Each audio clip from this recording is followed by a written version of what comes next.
Dear students, let me take up one more problem for a solution here based on the preparation of a cost sheet. It is related to previous year's question paper. The question paper which was asked in the year April 2017. For this exam, this question paper, this problem was asked exam question paper April 2017. Here, to save the time, I have already written the problem here, which you may take down later on by through a screenshot. For your information, I read the problem here. Following particulars are furnished, that is given to you by Omkar Limited of expenses incurred during the year ended 31st March 2018. Particulars rupees. Stock of raw materials, that is 1/4/2017. This is the opening date, and when the date ends, accounting year ends 31st March 2018. Okay, the accounting year beginning date is 1/4/2017 and the end date is 31st March 2018, next year's 31st March. Stock of raw materials, opening that is opening stock of raw materials rupees 4 lakh, raw materials purchased rupees 20 lakh, closing stock of raw materials as on 31st March 2018 rupees 5 lakh, carriage on purchases of raw materials, that is it should be taken into consideration while calculating, and the raw material consumed rupees 40,000, general wages rupees 40,000. Thereafter productive wages, it is a part of prime cost rupees 12 lakh, salaries of drawing and designing department rupees 1 lakh, higher purchase charges of special equipment, it is direct expenses. This is DE, direct expenses, rupees 50,000. Repairs to plant and machinery, factory overhead, rupees 90,000. It should be taken under the head of factory overhead, 90,000. Depreciation on plant, that is it should be taken under factory overheads, rupees 60,000. Gas and water charges, it should be taken under the head of factory overheads. Counting house salaries, should be taken under the heading counting house salary should be taken under the head office overhead. Counting house salary should be taken under the head office overhead. Office overhead. Thereafter, rent rates and taxes, office, under the office overhead. Depreciation on office furniture, office overhead. Carriage on sales, selling and distribution overhead. Traveling expenses, selling and distribution overhead. Depreciation on delivery van यानी distribution van वस्तू वितरणासाठी जे वाहन वापरतो delivery van म्हणतात अथवा distribution van म्हणतात. It should be taken under the head selling and distribution overheads. Brand ambassadors remuneration, selling and distribution overhead. This is selling and distribution overhead. So these are some of the particulars we have to consider while solving the problem. Some of the particulars have been rather cancelled by me as they are not relevant here. Why? To save the space. Next other information मध्ये तीन गोष्टी आहे. Serial number 1 closing stock, that is on 31st March 2018. Closing stock of raw materials, finished goods, I mean 2000 units. Number of units produced 20,000 units. Profit desired on sales 20% on sales. 20% on sales. Keep in mind 20% on sales. These are the particulars. Before actually preparing the solution of the problem, let me tell you today's date is 29/2020. Lecture number is 11.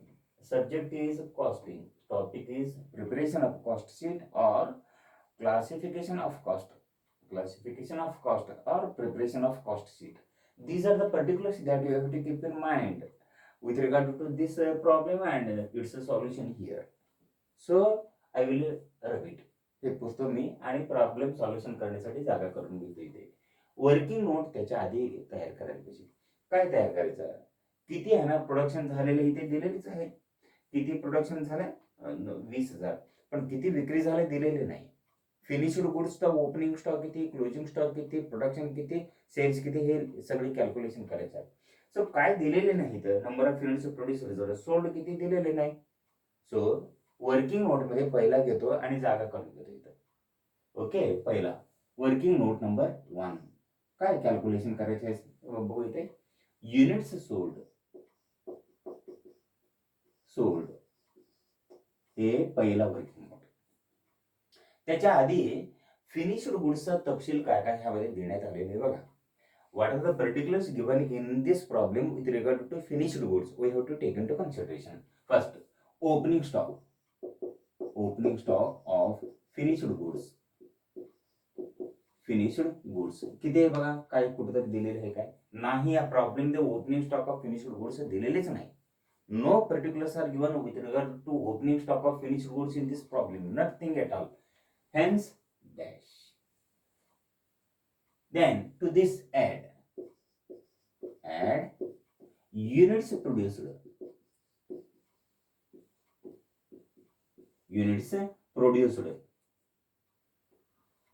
किती units produced इथे दिलेले बघा.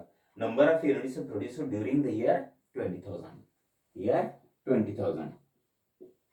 Opening stock units असेल तर add करायचं, इथे नाहीच दिलेलीच नाही. Not given. No opening stock of finished goods units are given in this problem. Then produced equal to किती 20,000, total equal to किती nil plus 20,000 equal to 20,000 units. म्हणजे युनिट्स अवेलेबल फॉर सेल, विक्रीसाठी उपलब्ध असलेले युनिट्स किती 20,000.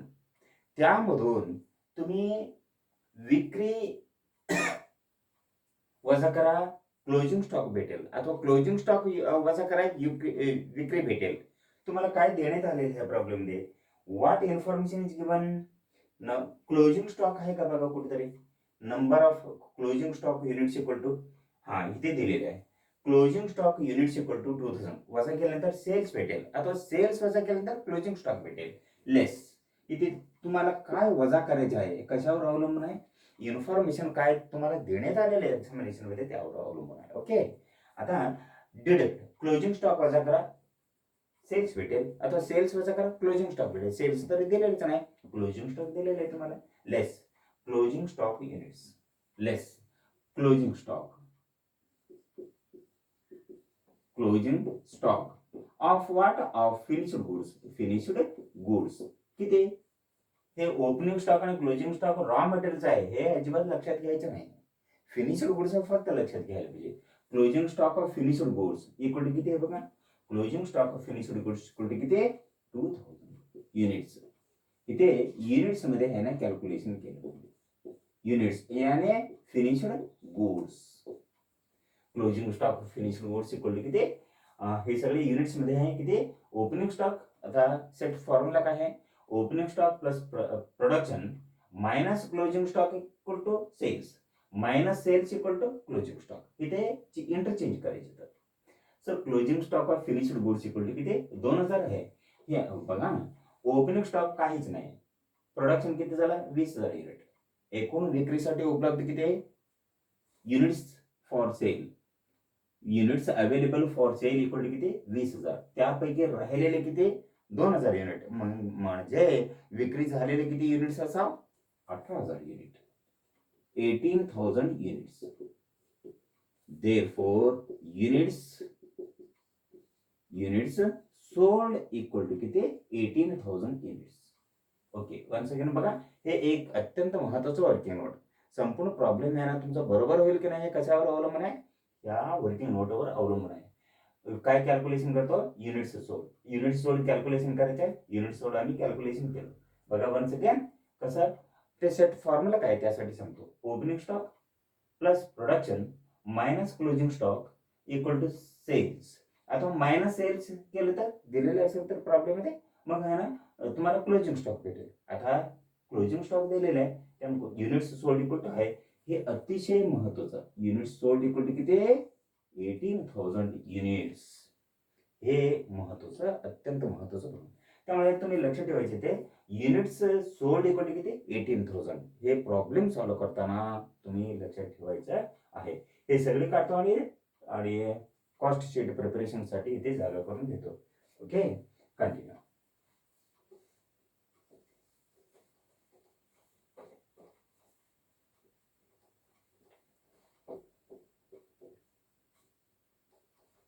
आता cost sheet for the year ending कधी, last date कधी, वर्षाची शेवटी 31/3/2018, 31/3/2018, 31/3/2018. ओके, इथे पर्टिक्युलर्स, इथे इनर कॉलम यानी रुपीज, इथे आउटर कॉलम टोटल कॉस्ट, इथे लक्ष द्या per unit, particulars rupees, total cost rupees आणि per unit. Okay, per unit rupees. Okay, इथे लक्ष ठेवा. पहिलं काय घ्यायचं, तर आम्हाला कॅल्क्युलेशन करायचं direct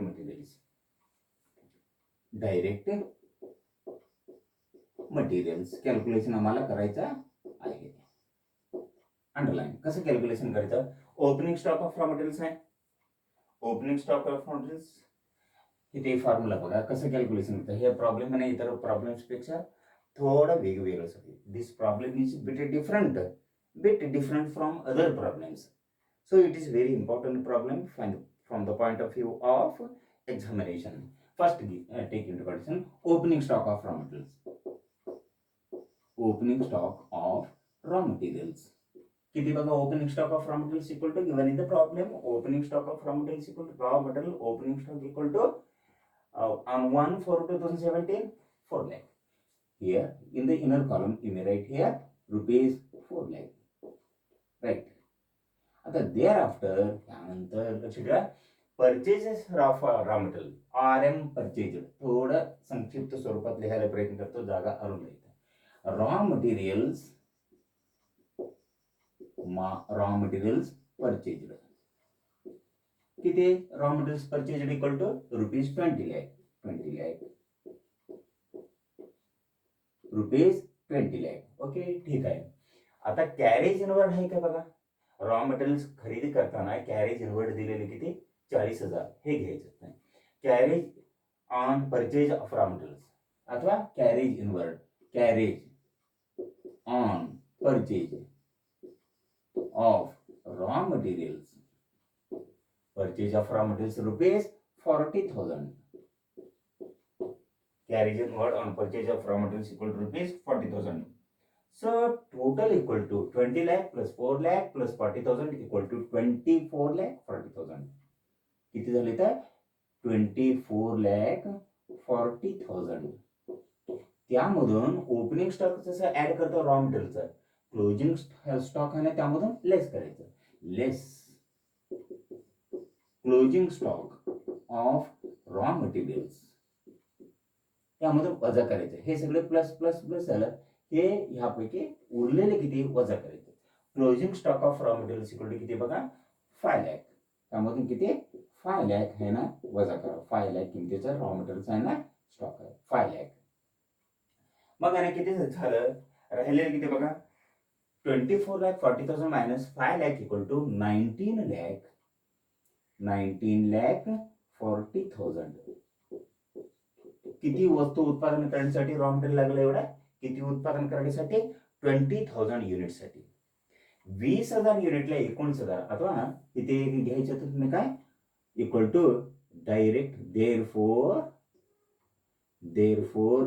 direct materials equal to किती लागलं 19 lakh 40,000. किती युनिट्स उत्पादन करण्यासाठी 20,000 युनिट्स उत्पादन करण्यासाठी. 20,000 पैकी राहिलेले किती 2,000 आणि विक्री झालेली किती 18,000 युनिट. ओके, आता 20,000 युनिटसाठी 19,40,000. 20,000 युनिटसाठी बघा, 20,000 युनिटसाठी 19,40,000 रुपये रॉ मटेरियल लागलं, तर एक युनिटला किती इक्वल टू रुपीज 19,40,000. 19,40,000 भागले 19 लाख, हे बघा 19,40,000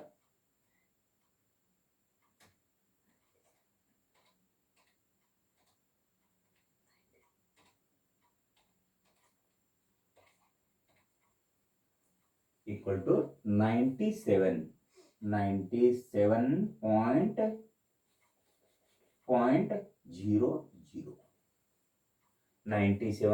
रॉ मटेरियल एकूण किती लागला 19,60,000 आणि 20,000 युनिटला 19,40,000. इथे कॅल्क्युलेशन केल्याप्रमाणे एक युनिटला किती झालं 97.00. Next one thereafter one more thing is there, productive wages. Thereafter productive wages. आता ह्यालाच काय म्हणतो आम्ही नेहमी डायरेक्ट वेजेस. डायरेक्ट मटेरियल झालं प्रोडक्टिव्ह वेजेस अथवा डायरेक्ट वेजेस. प्रोडक्टिव्ह वेजेस अथवा डायरेक्ट वेजेस सुद्धा म्हणायचे. किती झालं डायरेक्ट वेजेस इक्वल टू किती झाला, किती बघा direct wages given in the problem. Direct wages equal to carriage on stock of raw equal to productive wages equal to किती ₹12 लाख आहे. ₹12 लाख. हा आता 20,000 युनिटसाठी 12 लाख झालं. एक युनिटसाठी किती 20,000 युनिटसाठी 12 लाख झालं.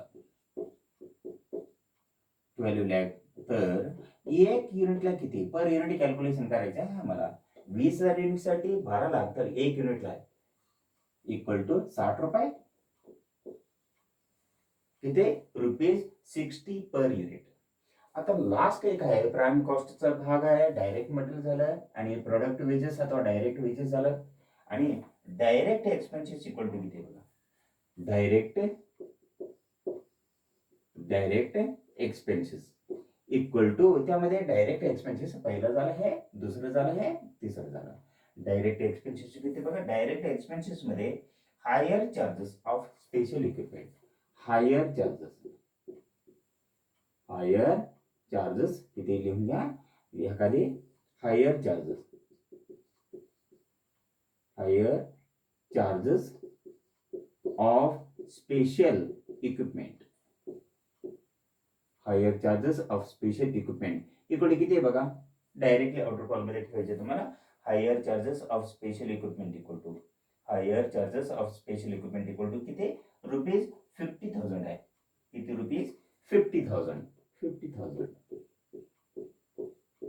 राईट 50,000 आहे. मग आहे ना 20,000 युनिटला 50,000 रुपये, तर एक युनिटला किती 20,000 युनिटला 50,000 रुपये. 20,000 युनिटला किती 20,000 युनिट प्रोडक्शन करण्याकरिता 50,000 रुपयाचा higher charges of special equipment लागलं. ते किती आहे बघा 2.50. So thus direct material plus direct labor plus direct expenses. Direct वेजेसला दुसरं नाव काय प्रोडक्टिव्ह वेजेस सुद्धा म्हणतात, लक्षात घ्या. दस direct material plus direct labour अथवा डायरेक्ट वेजेस. लेबरला दुसरं नाव वेजेस म्हणतात. प्रोडक्टिव्ह वेजेस अथवा प्रोडक्टिव्ह लेबर अथवा डायरेक्ट वेजेस अथवा डायरेक्ट लेबर काही म्हणा तुम्ही.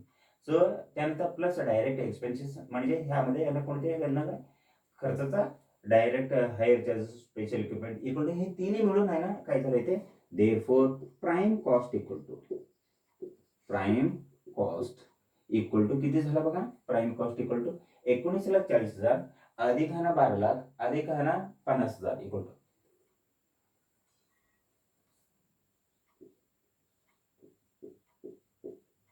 किती झालं 31,90,000.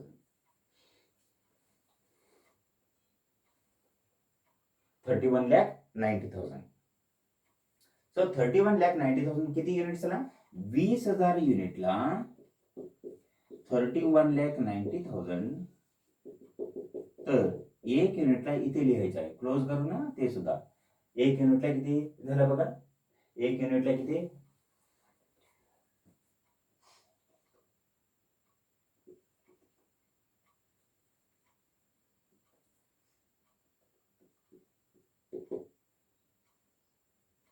159.50. तर 20,000 युनिटला 31,90,000, तर एक युनिटला किती झाला वर्कआउट झाला बघून, इक्वल टू किती झाला, इक्वल टू रुपीज 159.50.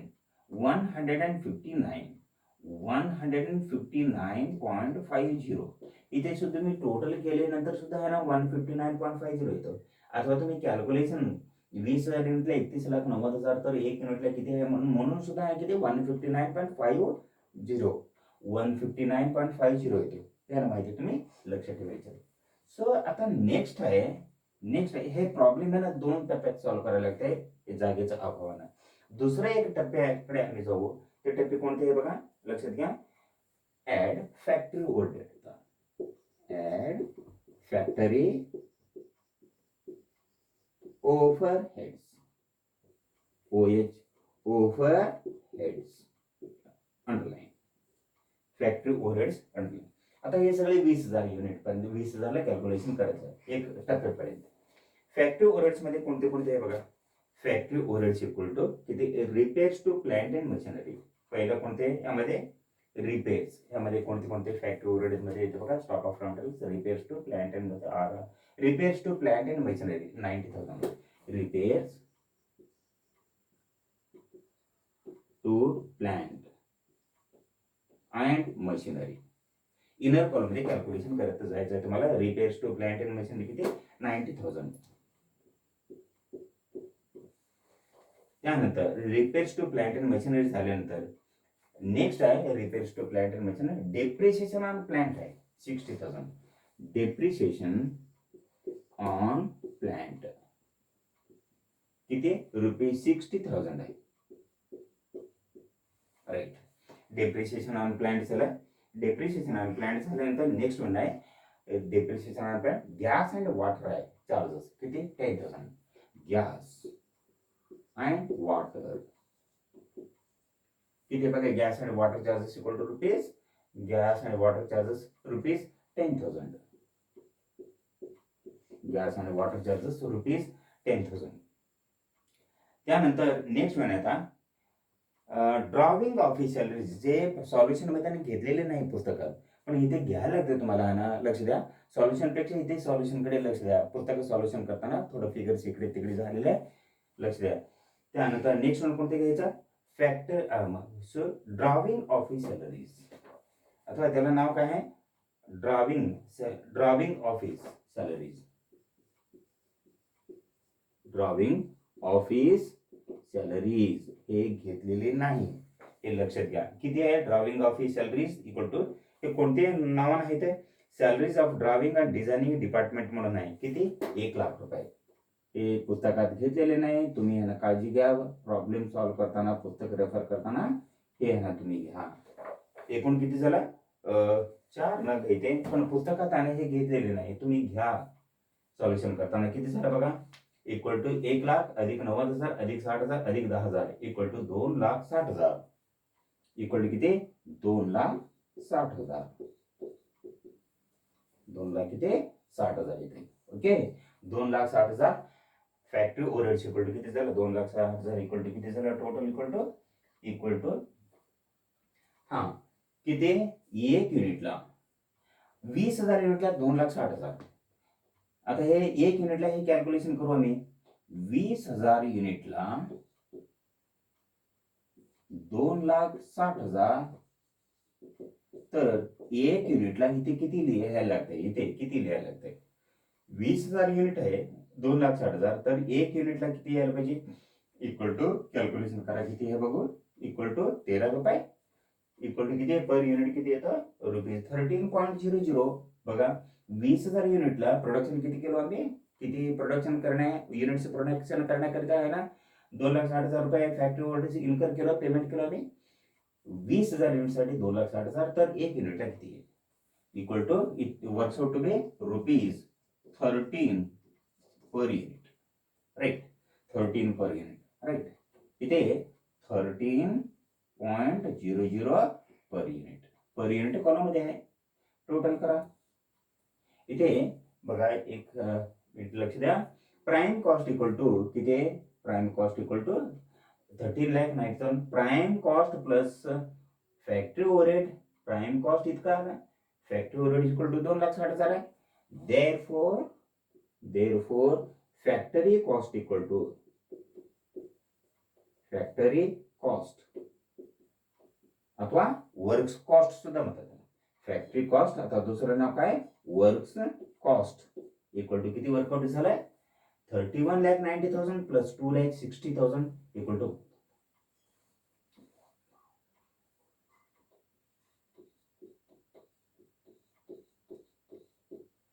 किती 34,50,000 फॅक्टरी कॉस्ट. हे सूत्र लक्षात ठेवायचं. तर prime cost plus factory overhead total equal to किती? 2,60,000 equal to 31,90,000 plus 2,60,000 equal to therefore factory cost म्हणजे फॅक्टरी मधून वस्तू बाहेर आणताना एकूण किती करायचं त्या टप्प्यापर्यंत किती झालं? Factory cost equal to that is works cost. फॅक्टरीचं दुसरं नाव काय आहे? फॅक्टरीचं दुसरं नाव वर्क्स सुद्धा आहे. फॅक्टरी कॉस्ट अथवा वर्क्स कॉस्ट इक्वल टू किती झालं? 34,50,000. समजा आता किती युनिट्सला खर्च आला इथे? 34,50,000. किती बघा 20,000 युनिट्सला 20,000 युनिट्सला किती खर्च आला? 4,50,000. तर एक युनिटला इक्वल टू किती? एक युनिटला किती येतो लक्षात ठेवायला पाहिजे. लक्षात घ्या.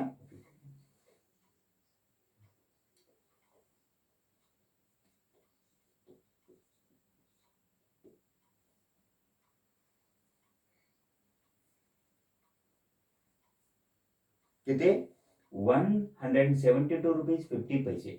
आता हे तुम्ही दोन्ही टोटल करून सुद्धा 172 रुपीज 50 पैसे पर युनिट येतो.